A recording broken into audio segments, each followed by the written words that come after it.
so much. Let's keep going. Working our way down, we've done the crown, the head, the neck. We've done the shoulders. We've worked on our side body. Let's work on our hips, showing some love here. Let's start with a child's pose, yeah? So child's pose itself is not where we're going to stretch out and show some love to the hips. It's the starting position. So reaching the hands forward, fingertips to the top of the mat, your hips, your booty back and down towards your heels. Keep your hands exactly where they are. If they are shoulder distance, which they should be, consider walking them a little bit wider, just a little bit. Now take an inhale as you lift the head, look forward, rock your hips forward, squeeze your butt cheeks. I don't know if you can see that, but squeeze your butt cheeks and send it forward. Lift the heels to your seat. Lift your chin, your chest. Push the ground away. It's an upward facing dog-ish with your heels coming to your glutes to activate the hamstrings. That way you can send the hips all the way forward and stretch. Go back to child's pose. And you'll simply do that however many times it feels best for you. Inhale, come forward, rock. Push the ground away, so be mindful if you're falling to your shoulders like this. Push up and out. Squeeze the glutes, heels to seat, pelvis forward. Let's show it one more time. Child's pose, forehead down. Inhale, come up. Rock it. Stay and breathe. Notice if you're dumping your belly, dumping into the shoulders, there's nothing happening here. Everything must remain active. Okay. Whew. One of my favorites. That'll definitely get the hips open. Next, lizard. Oh, I love a good lizard. You can start out in a downward facing dog. Heels high, hips high, pressing the heels towards the mat. Take an inhale as you come forward and step your right foot to the outside of your right pinky finger. Walk your left foot out a little bit. You can step out about an inch, lower the back knee, lift the chin and the chest and stay. So this looks like our upward facing dog thing a little earlier, right here in lizard. Same idea, the arms have to be strong and active as you lift the chest. And what you want to think about here is really sending the hips forward and down.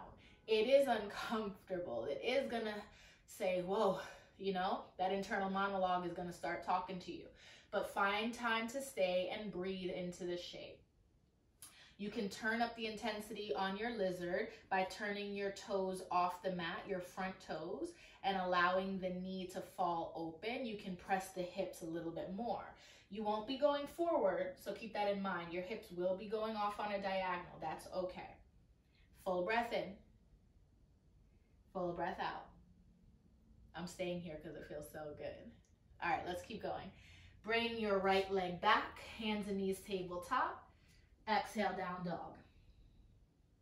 Left side, come forward. Step your left foot to left pinky finger. Walk your right toes to the right side about an inch. Lower the back knee. Press the ground away. Lift your chin and chest. Send your booty and your hips forward. Okay, so we talked about this. We talked about toes out on the right and on the right and letting the leg fall open. But what you could also do is plant the right hand, reach your left up and back, find your ankle behind you, and let your front knee fall open. So this is a big opening galaxy pose stretch. If that's too much, all good. At least you know that's somewhere else you could evolve to and grow to, but that'll definitely get the hips open. You're stretching the hips on one side, left leg. You're getting a big opening through the hip on the other side, right leg. Send the hips back, hands and knees tabletop, and go to your downward dog or do it again. Another great way to get into your hips is by doing a wide second forward fold. Coming up to hands and knees, yeah.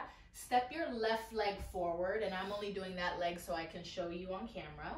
And then lift the back knee, turn all 10 toes to the right side of your mat, and here you are in a forward fold, right? Your hands can be on blocks if you have them, or a water bottle, anything that can bring the ground closer to you, or bend your knees any amount so that your hands can touch the floor and they are flat and you are supported. From here, just simply dropping your hips, lifting your chest, lifting your hips and pulling the chest between your legs is stretch enough. Take this as many times as you need, connecting your breath to the movement. Inhale when you drop the hips. Exhale when you stretch. Let's go a little bit further. Shift your weight to the right knee. Left leg is long. Shift your weight to the left. Now the right leg is long. Your hands are here for support. You're using your core. You're pulling up through your belly button. And you're in control. You don't have to bend the knee too much. Go where it feels good. But of course, I'm going to encourage you to always go a little further, especially if you are repeating the movement. Keep going. Keep breathing through the hips.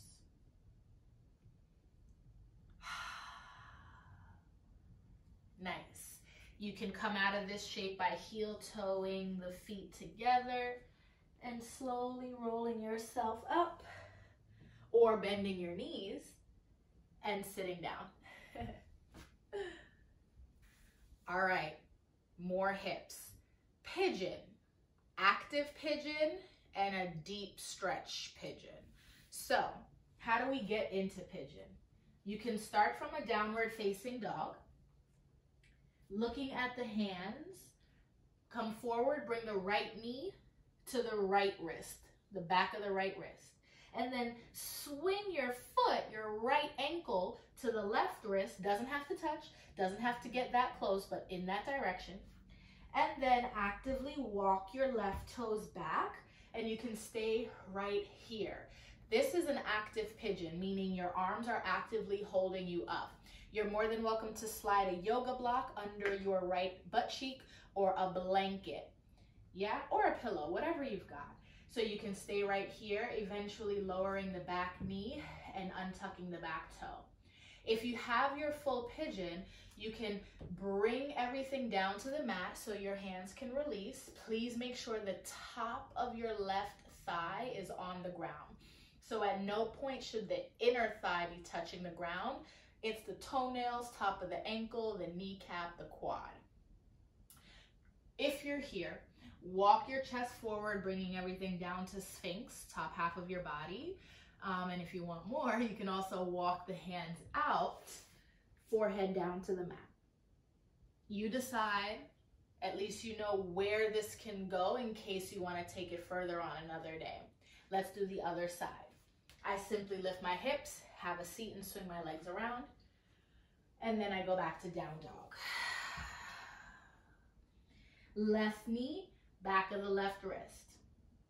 Swing the ankle, left ankle over to the right wrist. Mine is nowhere near, it's not touching. Stay here, active pigeon. Arms are holding you up. Chest is still peeling forward, just like our up dog variation from earlier, just like our lizard. And you might be noticing that that's a common cue I'm giving. Anytime, go ahead, actively lower that active leg, and you can find yourself resting in this shape.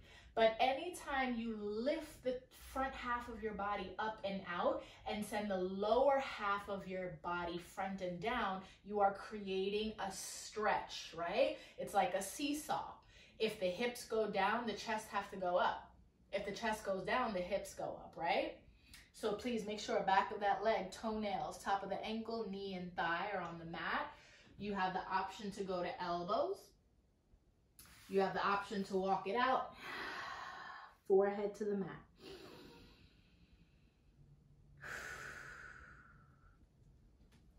Find what works for you. When you're ready, lift your hips, find your way out, and have a seat. I hope those stretches help. I'll see you soon.